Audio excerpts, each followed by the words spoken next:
So before I start, my name is Salman Estero, and I'm a sports management major. I'm finishing up my undergraduate as well as taking some grad classes to get my master's. And after watching this SBJ panel, it was a great panel, by the way, with a lot of great influential people. And there are two examples that really stood out to me where they used their data to get really good outcomes and influence really good strategies. So the first one was from Ben Nathan.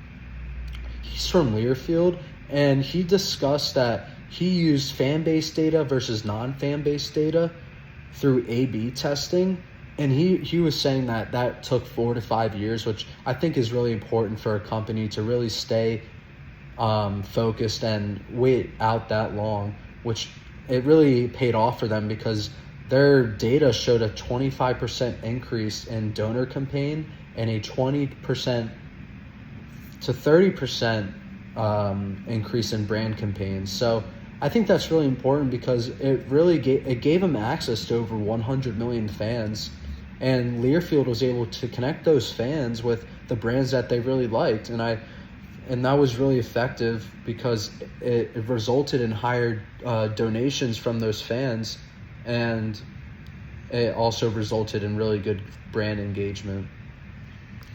So the second example that I found really important was from Brian Higgins.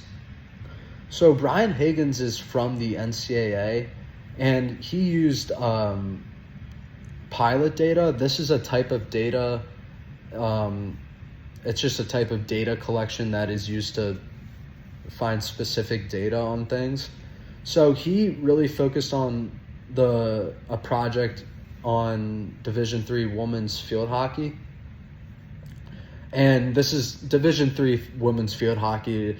Not a lot of people watch it unless your daughter's on the team, pretty much. So I think he really wanted to focus on this specific market. So after collecting all this data, the data he used was he was using emails. Like, he was able to send out emails to people. And after getting this data, he was able to see a 50% streaming audience because he was trying to get people to stream and get more fans to be able to watch Division III women's field hockey because it wasn't available, I'm pretty sure. And that increase by 50% really showed how that data found a market that wasn't available, and they were able to use that. So I thought that was really important to see that data was able to affect a certain amount of people.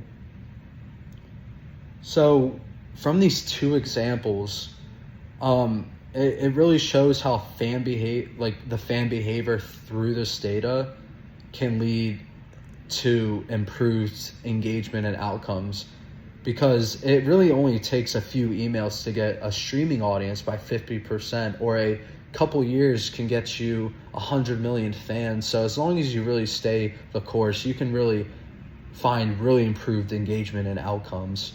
And I really think this matters because it really shows that organizations can really tailor their strategies from whatever data they collect and connect with fans, which again, it can drive donations and expand their audience, and it can really bring certain relationships together.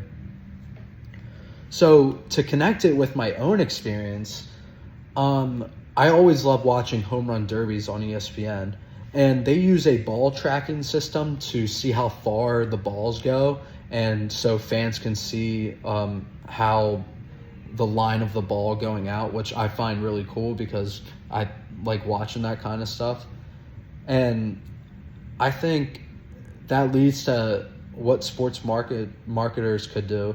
And sports marketers, I mean, the most simple thing is they can easily just create personalized experience with their fans, even with their most loyal fans. And I think that's really the best way because it's just another avenue to boost revenue from whatever the sports marketer's team is, whatever, but they can boost revenue for their own team. So the two questions I had for you guys to answer for me is, how do you see NIL affecting athletes? Will they go pro after their freshman year, or will they stay? Specifically for college men's basketball if they're really good.